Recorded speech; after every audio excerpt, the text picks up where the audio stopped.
3월 28일 토요일 사순절 28번째 날 아침 묵상입니다. 오늘 함께 나눌 말씀은 신명기 2장 26절에서 37절까지의 본문입니다. 그 중에서 32절에서 37절까지의 말씀을 봉독하겠습니다.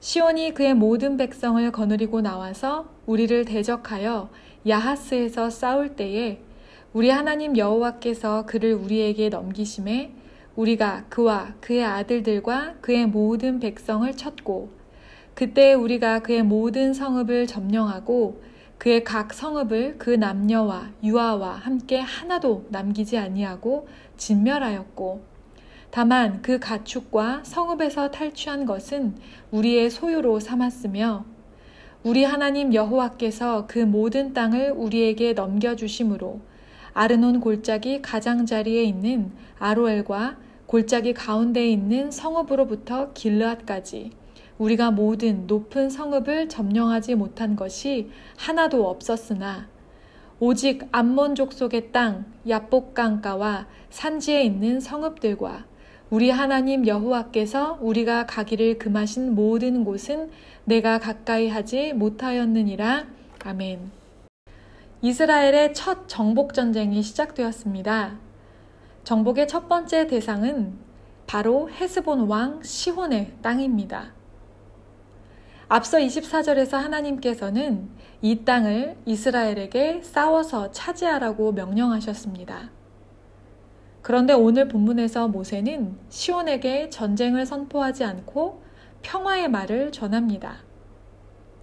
평화의 말의 내용은 첫째, 그 땅을 그냥 지나가게 해달라는 것이고 둘째, 필요한 양식과 물을 돈을 주고 살 테니 팔아달라는 것이었습니다. 이는 싸움을 원하지 않으니 평화롭게 지나가게 해달라는 매우 호의적인 제안이었고 시온에게도 유익한 제안이었습니다. 전쟁을 치르지 않아도 되니 아무런 피해를 입지 않을 수도 있고 물과 양식을 팔면 경제적인 이득도 얻을 수 있습니다. 그러나 시온은 이 평화의 제안을 거절합니다. 말씀은 그 이유를 하나님께서 그를 내 손에 넘기시려고 완강하고 완고하게 하셨기 때문이라고 설명합니다. 여기서 떠오르는 한 인물이 있습니다. 바로 하나님께서 마음을 완악하게 하셨던 애굽의 왕 바로입니다. 시온과 바로의 공통점이 있습니다. 그들은 하나님의 능력을 듣고 보아 알고 있었다는 것입니다. 9번의 재앙이 내리는 동안 바로는 하나님의 능력을 직접 보았습니다. 그러나 자신들이 소유하고 있던 꽤 괜찮은 노예들을 대가 없이 그냥 보내고 싶지 않았습니다. 어떤 손해도 감수하고 싶지 않았던 것입니다. 40년의 시간을 이스라엘이 광야에서 보내는 동안 시온은 하나님께서 그들을 어떻게 돌보고 인도하셨는지를 들었습니다. 그러나 이스라엘 백성들이 자기들의 땅을 통과하면 어떤 손해라도 입힐까 싫었습니다. 애굽의 왕 바로도 헤스본의 왕 시혼도 하나님이 어떤 분이신지 듣고 보아 알았지만 자신들이 입을 손해가 두려워 그분의 능력을 온전히 인정하고 받아들이지 못했던 것입니다. 하나님께서 그 마음에 완악함을 허락하셨던 것입니다.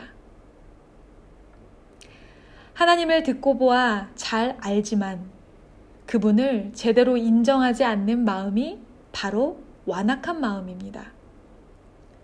하나님의 능력을 알지만 그분의 뜻에 온전히 순종하면 내가 어떤 손해를 입게 되지 않을까 하는 마음이 들 때가 있습니다. 우리는 물질이나 시간, 나의 헌신과 희생을 아까워하며 그것을 손해보지 않게 지키려다가 하나님에 대한 믿음, 열정, 확신과 같은 더 큰 것을 잃어버릴 때가 있습니다. 이때 우리가 놓치는 것이 있습니다. 우리의 것을 지키시는 분이 하나님이시라는 것입니다. 그 모든 것을 주신 분이 하나님이시기 때문입니다.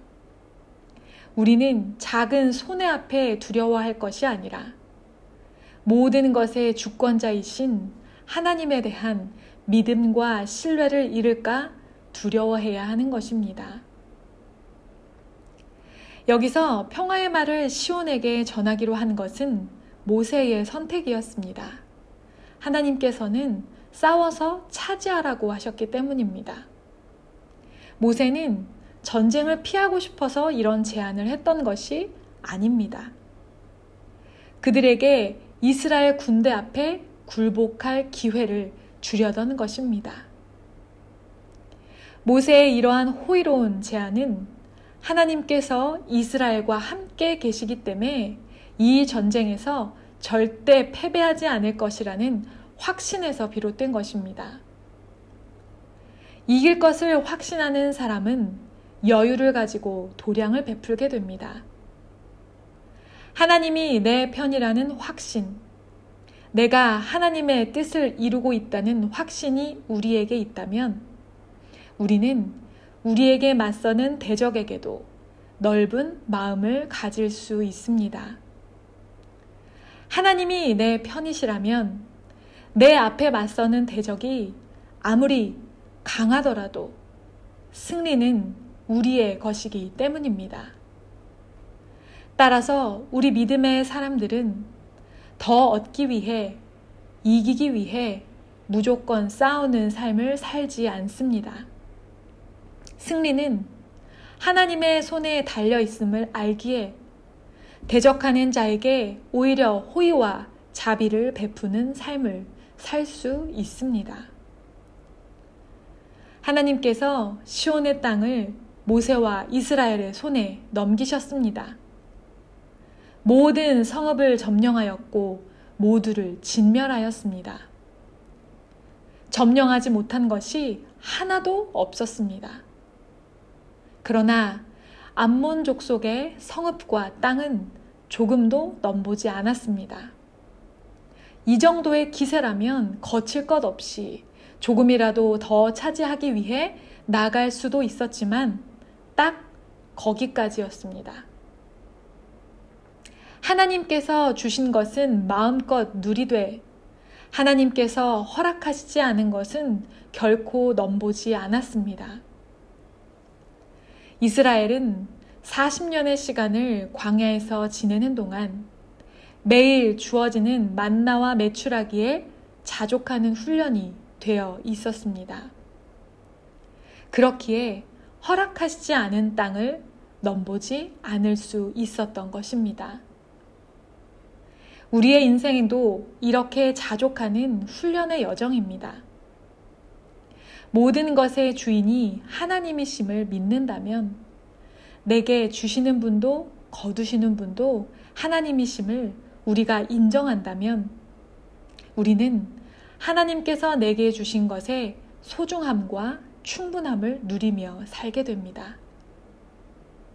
믿음의 여정은 영적 전쟁의 여정입니다. 하나님을 온전히 신뢰하고 말씀대로 정복하며 나가는 사람에게 하나님은 이미 승리를 약속하십니다. 어떤 대적도 우리 앞에 감히 맞설 수 없습니다. 전쟁은 하나님께 속한 것이기 때문입니다. 오늘 주신 말씀을 기억하며 오늘도 허락하신 삶의 자리에서 믿음을 지키며 대적들에게 자비를 베풀며 또한 주신 소중한 것들에 자족하며 그렇게 승리의 걸음을 걸어나가시는 하루가 되기를 주님의 이름으로 축복합니다. 함께 기도하겠습니다. 모든 전쟁의 주권자 되신 하나님, 오늘도 우리가 삶의 자리에서 대적하며 맞서야 할 것들이 참 많습니다. 사람, 나의 감정, 물질의 문제, 그리고 코로나 바이러스의 문제까지. 지금 우리에게 필요한 것은 이 모든 전쟁이 하나님의 손에 달려 있으며 하나님의 뜻을 행하는 사람들의 전쟁을 승리하게 해주실 것이라는 확신입니다. 하나님, 그 확신 가지고 오늘도 허락하신 삶의 자리에서 우리가 승리하게 하여 주시옵소서. 오늘 우리에게 필요한 것들을 채워주시는 모든 것의 주인 되신 하나님을 온전히 인정하며 허락하신 것들의 소중함과 충분함을 누리는 우리의 삶이 되게 하여 주시옵소서. 주님, 감사합니다. 모든 말씀 예수님의 이름으로 기도드립니다. 아멘.